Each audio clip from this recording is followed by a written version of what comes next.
அண்ணன் சேகர் பாபு சொல்றாரு எனக்கு குளிர் ஜுரம் வந்துருமா. எனக்கு குளிர் ஜுரம் எல்லாம் வராது. எப்படிடா வரும்? இப்படி திடீர்னா எப்படி வரும்? குளிர் ஜுரம் வந்தாலும் நான் ட்ரீட் பண்ணிக்கிற அளவுக்கு எனக்கு திறமை இருக்கிறது. பார்த்தாலே தெரிகிறது. தெரிகிறதா? தமிழ்நாட்டுல உள்ள தண்ணியை குடிச்சாதான் குளிர் ஜுரம் வரும். எப்படி சார் நீங்க வாங்க வாங்க, ஏன் பயப்படுறீங்க? வாங்க, நான் அடிக்கல மாட்டேன். வாங்க. தமிழ்நாட்டுல உள்ள தண்ணியை குடிச்சாதான் குளிர் ஜுரம் வரும். ஆமா ஆமா, அக்கள மாதிரி மாட்டு மூத்திரத்தை குடிங்க, அறிவு வரும். உனக்கு உண்மை தெரிஞ்சு போச்சு, உன்னை விடக்கூடாது. இன்னொரு பாயாசத்தை போட்டுற வேண்டியது. இன்னைக்கு கலப்பட தண்ணீர் எல்லா இடங்களிலும் இருக்கிறது. என்னடி சொல்ற? கலப்பட தண்ணீர் எல்லா இடங்களிலும் இருக்கிறது. நீ என்ன சொல்ற? என்னடி சொல்ற?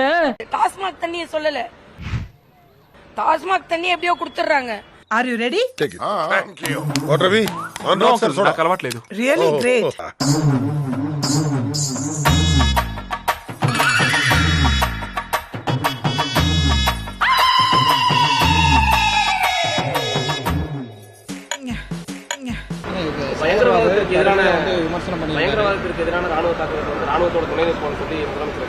இவனு ஈக்குவலா மைண்டம் பண்றானே.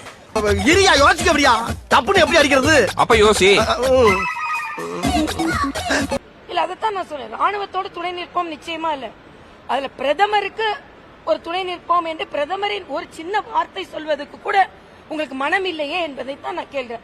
ஆமா, இதெல்லாம் நீ ஒருவேளை சோத்துக்காக பில்டப் பண்ணலன்னு எனக்கு எப்படி தெரியும்? இல்ல எப்படி நம்புறது? இங்க ஒரு சின்ன சாதனை எடுத்த கூட தமிழகத்தை சார்ந்த ஒரு மாணவன் படித்தால் கூட அது சாதனை, முதல்வரின் சாதனை என்று பேசுகிறீர்கள். யாப்பா அப்படியெல்லாம் ஒண்ணு இல்லையே. நீங்கள் பாராட்டிதான் பிரதமருக்கு பாராட்டு வர வேண்டும் என்று இல்லை, ஒரு பரந்த மனப்பான்மை கூட இல்லை என்பதுதான் எனது கருத்து. அப்ப இதே தொழிலாத்தான் அலையிறியா நீ? நடத்தப்பட்ட தாக்குதல்ல 2 பெண்கள் தான் முன்னணி வச்சிருக்காங்க. அவங்க தாக்குதல் நடந்துச்சு. எப்படி பாக்குறீங்க? இவ்வளவு நாளா என் மனசுக்குள்ள இருக்க விஷயத்த யாருக்கிட்டயாச்சும் சொல்லணும்னு நினைச்சேன். அதுக்கு ஒரு நல்ல வாய்ப்பு கிடைச்சிருக்கு. இன்னைக்கு மரியாதைக்குரிய பாரத பிரதமர் வந்த பின்பு பைலட்டுகள் உலக தேசத்துல இல்லாத அளவிற்கு ராணுவ பைலட்டுகள் பெண்களாக பணியாற்றி கொண்டு இருக்கிறார்கள். ஆமா ஆமா ஆமா, ஃபைட்டர் பிளைனை பெண்கள் தான் இயக்கணும்னு கேடிஐயா சொல்லி அனுப்பியிருக்காரு. ஆக பெண்கள் கூட பயப்படாமல் ராணுவத்தில் பணியாற்ற முடியும் என்பதை உறுதியாக நம் பாரத பிரதமர் வழிநடத்தி கொண்டிருக்கிறார். தமிழக அரசு சிகிச்சைக்கு வந்தவங்களை நீங்கள் வெளியேற்றுவதா, உங்களுக்கு மனிதாபிமானம் இல்லையா என்று கேட்கிறார்கள். சிகிச்சைக்கு கூட ஏற்பாடு செய்ய முடியாத ஒரு நாடு தீவிரவாதிகளுக்கு ஏற்பாடு செய்கிறது. இதுதான் மிகப்பெரிய கொடுமை. டேய் லூசாடா நீ? ஆமா, நீ லூசு நினைச்சா நான் லூசுடா. அவசர நிலைக்கு வர்றவங்கள டிரான்ஸ்பிளான்ட் வந்தவங்கள அனுப்புறீங்களேன்னு கேக்குறாங்க. டிரான்ஸ்பிளான்ட் எமர்ஜென்சி கிடையாது, இட்ஸ் ஆப்ஷனல். அதனால இன்றைக்கு நம் நாடு பாதுகாப்பாக இருக்க வேண்டும். அதற்கு யார் மீதும் பச்சாதாபம் பட முடியாது. இவனுக்கு முகரக்கட்டையெல்லாம் பார்த்தாக்க அவ்வளவு நல்லவனுங்க மாதிரி தெரியலையடா. அண்ணன் வைகோ போன்றவர்கள்லாம் இலங்கையில் தமிழர்கள் கொல்லப்பட்ட போது ஒரு மாதிரி பேசிட்டு இன்னைக்கு போர் வேண்டாம் என்று சொல்கிறார்கள். போர் வேண்டாம்னு முடிவு செய்வது நாடு. எங்களுக்கு எல்லாம் தெரியும். நாட்டில் உள்ள ராணுவம், நாட்டில் உள்ள ராணுவத்துறை அமைச்சகம். நீங்கள் இங்கே இருந்து சொல்வது எப்படி சரியாக இருக்கும் என்பது எனது கருத்து.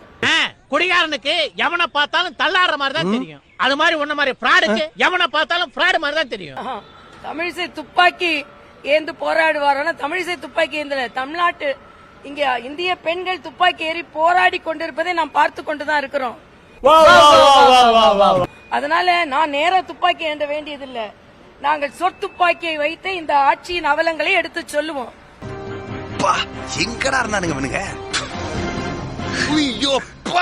அது துர்ப்பாக்கியமாக விளங்குகிறது இந்த துப்பாக்கி. ஆனால் அதை தாங்க முடியாமல் இன்று பதற்றத்தோடு முதலமைச்சரும் அண்ணன் சேகர் பாபு அவர்களும் நாலு ஒரு ஊழல் வழக்கு ஒவ்வொரு அமைச்சர் மீதும் பார்த்தா அப்படி தெரியலையே. இதுவரைக்கும் 9 அமைச்சர்கள் மீது ஊழல் வழக்கு இருப்பது 10 மாசம். ஒரு அமைச்சரோட ஊழல் வழக்கு 1 மாதம் நடத்தினா கூட அவங்களுக்கு நேரம் அதுல சரியா போகும். முதலில் அதை சரி செய்ய சொல்லுங்கள். எதுக்கு உன காரி துப்புறதுக்கா? ஆக மக்களின் வரி பணத்தை சுருட்டியவர்கள் இன்று ஆட்சியில் இருக்கிறார்கள். 2026 அதற்கு பதில் சொல்லும். இந்த திமிரா பேசாம ஒழுங்கா ஓடிரு சொல்லிட்டேன். இல்லனா எங்க கையால தான் உனக்கு சாக்காலம்.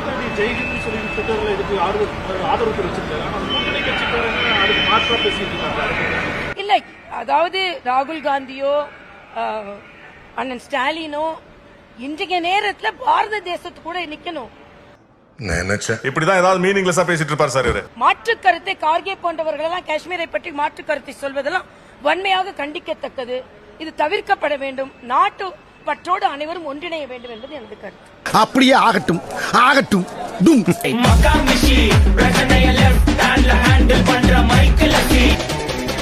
வந்துட்டாயா வந்துட்டாயா.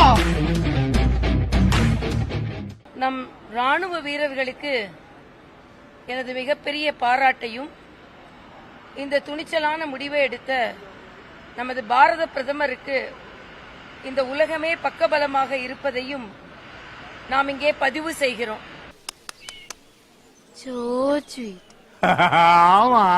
தீவிரவாதத்திற்கு எதிராக பாரத தேசம் ஒரு தீர்க்கமான முடிவை எடுக்கும் என்பதை நேற்று இரவு நடு இரவில் இருந்து அதை செய்து காட்டியிருக்கிறோம். இன்று காஷ்மீரத்தில் ரோஜாக்கள் ரத்தத்தினால் சிகப்பு ரோஜாக்களாக மாறியது. இன்று தீவிரவாத ஒழிப்பினால் அமைதி காஷ்மீரத்தில் வெள்ளை ரோஜாக்களாக பூக்கும். அவை நம்ம ராணுவ வீரர்களுக்கு அர்ப்பணிப்பு. என்ன தத்துவம் என்ன தத்துவம், அது எப்படா உன்னால மட்டும் இப்படி எல்லாம் பேச முடியுது? ஆக அந்த அளவிற்கு ரத்தத்தால் தோயப்பட்டு காஷ்மீர் 26 பேர்கள் கொல்லப்பட்டு நாமெல்லாம் துடிதுடித்திருக்கின்ற நேரத்தில், எந்த நேரத்திலும் தீவிரவாதத்திற்கு பாரத தேசத்திலும் இந்த உலகத்திலும் இடமில்லை என்பதை மரியாதைக்குரிய பாரத பிரதமர் பதிவு செய்திருக்கிறார். என்ன கருமமோ இந்த குரங்கு சட்டையெல்லாம் எப்ப விட போறியோ? ஆனால் நமக்கு வேதனையாக இருப்பது என்ன என்றால், அப்படி ஒரு பாதுகாப்பு நடவடிக்கையை கூட விமர்சனம் செய்பவர்கள் தமிழகத்திலும் இருக்கிறார்கள். படிக்காது காட்டாம புத்தி காமிச்சிட்டியா? அதெல்லாம் சொல்றது ஒழுங்கா படிக்கணும்னு. இனிமே படிப்பியா? இன்று அராஜகம் நடைபெறுவது, சட்டம் ஒழுங்கு பாதிக்கப்படுவது, இதையெல்லாம் என்று நீங்கள் பதில் சொல்ல போகிறீர்கள்? வேங்கை வயல் 2 ஆண்டுகள் முடிந்துவிட்டது. இன்று வரை அதற்கு ஒரு பதில் இல்லை. என்ன பிரச்சனை உனக்கு? சொல்லுப்பா, என்ன பிரச்சனை உனக்கு? ஆனா சமூக நீதி எங்கே இருக்கிறது? நேற்று புதுக்கோட்டை மாவட்டத்தில் மட்டும் சாதிய கலவரங்கள், சாதிய வேற்றுமையினால் கலவரம் வெடித்திருக்கிறது. குழந்தைகள் மத்தியில் சாதிய வேற்றுமைகள் இருக்கிறது. வெக்கமா இல்ல? என்ன வெக்கம் இது? வச்சாத்தான 10 பேர் பயப்படுறா, 4 பஞ்சாயத்து வருது, செலவு காசு கிடைக்குது. அதனால கடந்த ஒரு வாரமாக 4 ஆண்டை நாங்கள் முடிவு செய்து விட்டோம், முடித்து விட்டோம் என்று கொண்டாடி கொண்டிருக்கிறார்கள். இந்த சப்ப காக்கா இல்லாதையும் பொல்லாதையும் சொல்லி உன்னை ஏத்தி விடுறான், அவனை நம்பாத. மக்கள் திண்டாடி கொண்டிருக்கிறார்கள். இந்த கொண்டாட்டம் இன்னும் ஒரு 10 மாதம் இது கடைசி கொண்டாட்டமாக இருக்கும். ஏன்னா மக்கள் அந்த அளவிற்கு பரிதவித்து போயிருக்கிறார்கள். கதை விடாத. அதே நேரத்தில் தீவிரவாத தாக்குதல் எந்த ரூபத்தில் வந்தாலும் அதை எதிர்கொள்வோம் என்று இந்த நாடு பெருமையாக எதிர்கொண்டிருக்கிறது என்ற வகையில் நமக்கு பெருமை.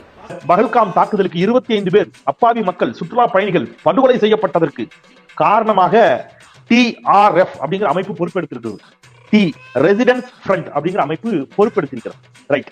இந்த ரெசிடென்ஸ் ஃப்ரண்ட் யாருன்னு கேட்டீங்கன்னா, லஷ்கர் இ தொய்பா அமைப்பு அப்படிங்கிற அமைப்பு இருக்கு இல்லையா, ஏற்கனவே பயங்கரவாத அமைப்பு லஷ்கர் இ தொய்பா LET. அந்த லஷ்கர் இ தொய்பாவினுடைய பினாமி அமைப்பாக இந்த TRF பார்க்கப்படுகிறது.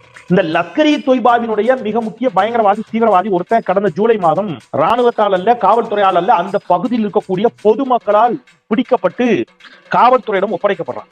அவன் யார் தெரியுமா? பாரதிய ஜனதா கட்சியினுடைய IT விங்கினுடைய பொறுப்பாளர். நான் நல்லா பண்றனோ இல்லையோ, ஆனா நீ நல்லா பண்ற.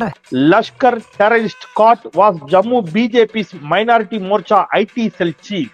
சரியா? இது எதுல? NDTV வந்த செய்தி. டபுள் டக்க நாராயணா, பல்லே ஆலியா நீ. தக்க பதிலடினா தீவிரவாதத்திற்கு நாம் பதிலடி கொடுத்து விட்டோம். கமல் சார், நீங்க வாங்க வேண்டிய ஆஸ்காரை இந்த குடும்பம் முழுக்க பிரிச்சு வாங்கிக்கிட்டு இருக்காங்களே சார். அவர்கள் தக்க பதிலடி கொடுக்க முடியாது, நாங்க தாக்க பதிலடி கொடுத்து கொண்டு இருக்கிறோம். அதனால தக்க பதிலடி எல்லாம் அவங்க கொடுக்க முடியாது என்பது எனது கருத்து.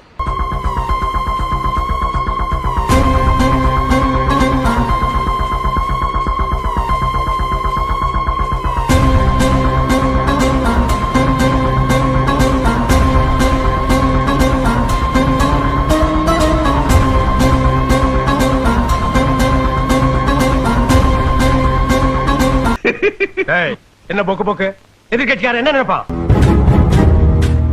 எப்படி இருந்தனா இப்படி ஆயிட்டேன், எப்படி இருந்தனா இப்படி ஆயிட்டேன். This is what I want. Take okay. Crazy burger. எப்படி இருந்தனா இப்படி ஆயிட்டேன், எப்படி இருந்தனா இப்படி ஆயிட்டேன். ஏய் ஆப்பிள் ஜூஸ் குடா. இந்த வீடியோ உங்களுக்கு பிடிச்சிருந்தா கண்டிப்பா லைக் பண்ண மறக்காதீங்க. அப்படியே உங்க நண்பர்களுக்கும் ஷேர் பண்ணுங்க. நீங்க பண்ற ஒவ்வொரு லைக்கும் தான் இந்த வீடியோவை மற்ற நண்பர்களுக்கும் கொண்டு போய் சேர்க்கும். மறக்காம சப்ஸ்கிரைப் பண்ணுங்க. உங்க கருத்துக்களையும் கமெண்ட் பாக்ஸ்ல பதிவு பண்ணுங்க.